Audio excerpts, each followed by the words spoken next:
Assalamualaikum warahmatullahi wabarakatuh. Tetangkeun wasta Ahmad Sarul Husaini di 10 IPAS 7. Di dieu abdi bade macakeun sajak Sunda anu judulna Bulan Masih Nu Baheula sareng Tanah Sunda. Bulan Masih Nu Baheula karya Rijal Sabda. Karasa ayeuna mahyan kalampahan nafrah ajeung di pengkolan bulan pengras kene nyaangan lengkah ceun urang nu ngandelkeun gandeueung basajan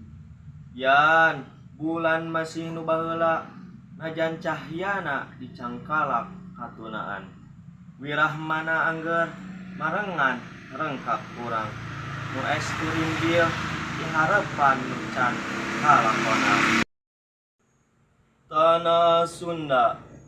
karya Ajib Rosidi. Hejo pagunungan paul lautan, hejo paul langitna hate kuring, masing di mana kuring nangtung, masing kamana kuring lempang, tanah lembok matap betah,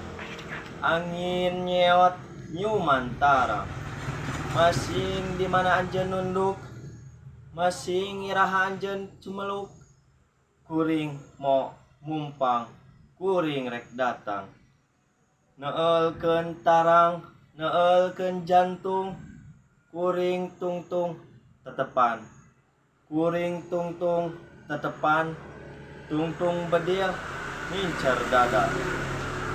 kuring geus nyaksian getih ngabayabah,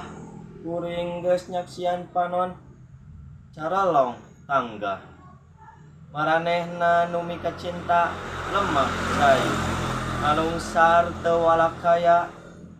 kuring geus nyaksian Rajapati teu pilih wanci, kuring geus nyaksian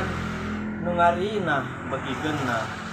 maranehna nu ngabela tanah karuhuna diparaksan waringkah langit tiba lembur musnah,